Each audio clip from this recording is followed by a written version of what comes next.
नमस्कार, कसे आहे सगळे? तर मस्त मजेत असाल। आजच्या या नवीन व्लॉगमध्ये मी पूनम तुमचं खूप सारं स्वागत करते। तर आज आम्ही काय आज आम्ही जेजुरीला चाललो। तर बघू आमचा प्रवास कसा होतो। तर बघू शकता 5:30 हां बघ तर आम्ही 3ला उठलोय। आता 5:30 आमचं आवरलं। 5:45ला ट्रेन आहे, आता लोकलने जाणं। तर बघू कसा होता आमचा प्रवास। बाय आले आता आम्ही प्लॅटफॉर्मवर आलो। अजून आमचं तिकीट नाही झालं तर आता आम्हाला तिकीट काढायला गेलं। बघूया काय होतं। इथनं खिडकीने निघाला असं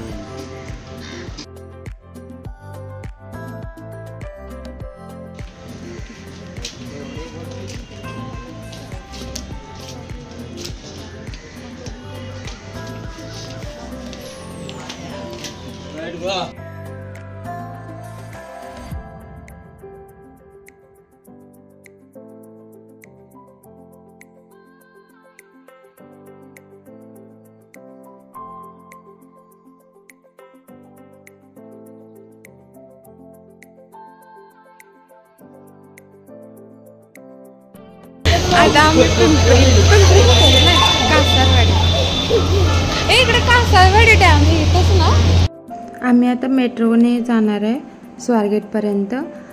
देहू-रोडपासून डायरेक्ट स्वारगेट लोकल नव्हती, त्यामुळे आम्ही पिंपरीपर्यंत जाणार होतो। पण पिंपरीपासून मेट्रो स्टेशन खूप लांब पडते, त्यामुळे आम्ही कासारवाडीला उतरलो। तिथून मेट्रो स्टेशन जवळ आहे। मग आता आम्ही तिकीट वगैरे ऑनलाईन काढलं। तर पर पर्सन 21 रुपये तिकीट होतं तिथे।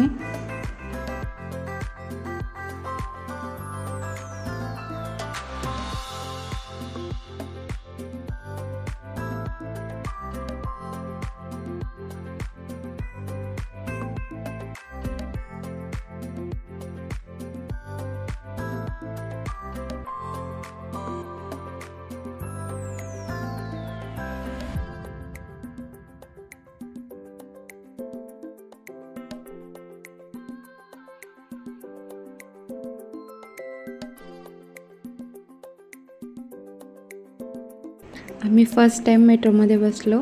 खूप भारी वाटलं आम्हाला।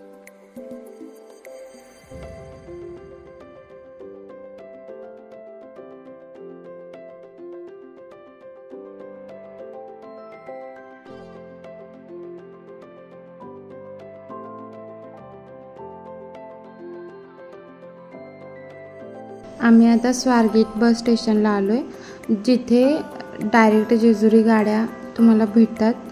जास्त तिकीट पण नाही, मस्त आम्ही पोहोचलो आता जेजुरीवर। कारण लवकर निघालो तर उन्हाच्या आधी पोहोचलो, पण 8 वाजताच इतकं ऊन होतं, तुम्ही बघू शकता।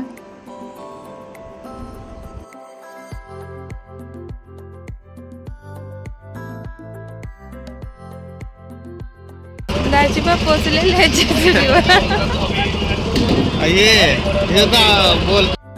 बस स्टँडपासून रोड हा क्रॉस केला ना तर लगेच जेजुरी लागते। तर आम्ही आता पोहोचलो इथे। नाश्ता वगैरे आम्ही करून घेतला आणि आम्ही पायऱ्या चढायला सुरुवात केली। जास्त नाही आहेत पायऱ्या, पण संडे असल्यामुळे खूप गर्दी होती। त्यात ऊन पण इतकं होतं, नको नको झालं होतं। माझी खूप इच्छा होती साडी घालायची, पण ह्या गरमीमध्ये म्हटलं नकोच, कारण इतका प्रवास करायचा, त्यामुळे मी साडी काही घातली नाही। पुन्हा बघू आता झालं तर। आणि यांनी मला उचललं, मला वाटलं पण होतं हे उचलतील मला। 10 पायऱ्या चढल्या कशा नाही ते। आम्ही आता पोहोचलो मंदिरात गडावर। तर तुम्ही बघू शकता इतकी गर्दी होते त्यात, आणि इथे पण फोटो काढायला मना होतं, तरी पण आम्ही सगळेच काढत होते म्हणून आम्ही पण फोटो व्हिडिओज केले। त्यानंतर इथे पण जर तुम्हाला डायरेक्ट दर्शन घ्यायचं असेल तर पर पर्सन 100 रुपये होते वाटतं, आणि नाहीतर लाईनमधून जावा। तर लाईन खूप मोठी होती, तुम्ही बघू शकता। इतकी गर्दी होती त्या दिवशी रविवार असल्यामुळे। मग आम्ही लाईनमधूनच दर्शन घ्यायचं म्हटलं। आणि जे इथे देवाचे पाय असतात ते आता त्याला म्हणजे पॅक करून टाकले, कारण की बहुतेक त्याला झीज होत आहे वाटतं, त्यामुळे जर तुम्हाला असा व्हिडिओ करायचा असेल तर आता हे त्यांनी पॅक करून टाकले. तर जसं खाली आहे तशानुसार वर त्याच्या हात ठेवून तुम्ही करू शकता. तर बघू शकता तुम्ही किती लाईन होती. ही बाहेरची लाईन आहे, इतकी लाईन होती. आम्ही जवळजवळ 1 तास आम्ही लाईनमध्ये होतो आणि आणायला आम्ही असं करत होतो की मधून घालवून पुढे पुढे बसवत होतो. तरी पण भीती वाटत होती की कुणाच्या पण मागून जाते म्हणून. आणि हळद उडवत होती, मग ते मामाच्या अंगावर उडवताना चुकून तिच्याच अंगावर उडली. ते इतकी रडायला लागली ती.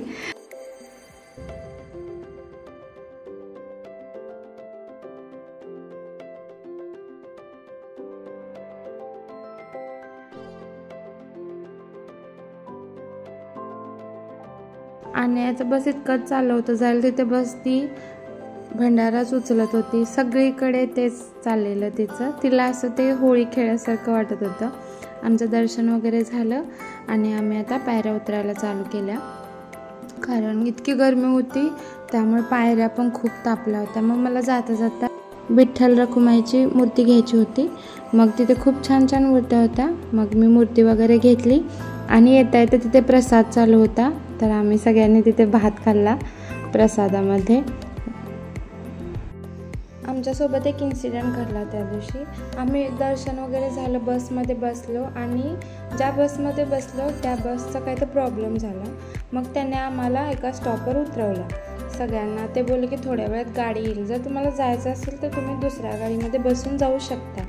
मग आम्ही दुसऱ्या गाडीमध्ये बसलो आणि असं झालं. आम्ही मग दुसऱ्या गाडीमध्ये बसलो कारण की आम्हाला पुन्हा लवकर पण यायचं होतं. पण आम्ही जेव्हा त्या गाडीमध्ये बसलो तर तिथला जो कंडक्टर होता ते काय बोलले आम्हाला की तुम्हाला पुन्हा तिकीट काढावं लागेल. तर आम्ही बोललो की आम्ही तिकीट काढलं आहे, आम्ही पुन्हा नाही काढणार. असं आमच्या बसचा प्रॉब्लेम झाला आहे, त्यामुळे आम्ही या बसमध्ये बसलो आहे. मग ते आम्हाला बोलले की तुम्हाला तिकीटवर काहीतरी रिपोर्ट लिहून आणायला हवा होता, आम्ही असं बसवून घेऊ शकत नाही. असं तसं ते आमच्याशी भांडायला लागले की बोलले नाही आता तुम्हाला एकतर उतरावं लागेल नाही तर पुन्हा तिकीट काढावं लागेल. आम्ही ऑलरेडी तिकीट काढलं होतं, बस आम्ही एक स्टॉपच गाडीमध्ये बसलो आणि त्या गाडीचा प्रॉब्लेम झाल्यामुळे आम्हाला दुसऱ्या स्टॉपला उतरवलं होतं. नाहीतर ते बोलले तुम्ही इथेच उतरा. आणि त्यांनी आम्हाला भर रस्त्यामध्ये, म्हणजे तो स्टॉपही नव्हता पूर्ण. आम्ही आता 2 जण होतो, हे 4 लोक होते, माझी मुलगी, असं आम्ही 5-6 जण होतो आणि त्यांनी आम्हाला मध्येच उतरवलं. ॲटलिस्ट त्यांनी असं करायला हवं होतं की डेपोमध्ये कॉल करून त्यांनी कन्फर्म करायला पाहिजे होतं की असा प्रॉब्लेम झाला आहे का नाही. त्यांनी असं मध्ये नको उतरवायला हवं होतं. तर त्यांनी आम्हाला मध्येच उतरवलं. मग आम्हाला समजेच ना की काय करावं. तो तर आणि ते बोलले आम्हाला की तुम्हाला स्टॉपवर उतरवतो आणि त्यांनी रोडमध्येच उतरवलं. मग आम्ही तिथे विचारत स्टॉपवर चालत गेलो. मग खूप वेळ थांबलो. आम्हाला वाटलं की आता ती बस येते का नाही. मग फायनली कसं तरी ती बस आली. आम्ही सगळ्या बस चेक करत होतो कारण आम्हाला त्या बसचा नंबर पण माहीत नव्हता, तिकीटवर बसचा नंबर पण नव्हता. मग ती बस आली ते आम्ही त्या कंडक्टर ज्या होत्या, लेडीज कंडक्टर होत्या, आम्ही ज्या बसमध्ये बसलेलो त्या पुढेच बसलेल्या, त्यांना बघून मग आम्ही बस थांबवली आणि त्या बसमध्ये बसलो. यामध्ये एक प्रॉब्लेम, आमची पण चूक होती की आम्ही त्यांना सांगून बसायला हवं होतं की असा प्रॉब्लेम आहे. पण जे आमचे पहिले कंडक्टर होती त्यांनी आम्हाला सांगितलं होतं की जर तुम्हाला बसायचं असेल तर तुम्ही बसू शकता. हे रिपोर्टचं आम्हाला माहीत नव्हतं की रिपोर्ट लागतो वगैरे. त्यांनी ॲटलिस्ट डेपोमध्ये कॉल करून कन्फर्म करून मोबाईलवरून रिपोर्ट जरी मागून घेतला असता तरी चाललं असतं. पण त्यांना आमच्याकडून पैसेच काढायचे होते, त्यामुळे त्यांनी आम्हाला मध्येच उतरवलं. ते एकतर बोलत होते तिकीट काढा नाहीतर तुम्ही उतरा. मग आम्ही म्हटलं आत्ताच आम्ही तिकीट काढलं, आम्ही पुन्हा तिकीट नाही काढू शकत. आम्ही त्यांना रिक्वेस्ट पण केली की तुम्ही डेपोमध्ये कॉल करा आणि असं कन्फर्म करा की असं झालं आहे का किंवा काय, ऑनलाईन रिपोर्ट भेटतो का बघा. तर ते नाहीच, तुम्हाला तिकीटच काढावं लागेल नाही तर उतरा. ते बस आमच्याशी उलटच भांडायला लागले. मग आम्ही म्हटलं जाऊ दे, आम्ही उतरलो. आम्हाला बस मिळाली पण पूर्ण प्रवास छान झाला, दर्शन छान झालं. पण शेवटला ही घाण झाली, कसं तरी दर्शन झालं. मग आम्ही त्यानंतर त्या बसमध्ये, आमची जी पहिलाची बस होती त्यामध्ये बसलो. पुन्हा स्वारगेटला आलो. स्वारगेटवरून मग आम्ही पुन्हा लोकलने घरी आलो. तर असं काहीसं आमचं देवदर्शन झालं. तर हा व्लॉग कसा वाटला नक्की सांगा आणि चॅनलला जर सबस्क्राईब केलं नसेल तर नक्की करा. काळजी घ्या सगळे. धन्यवाद.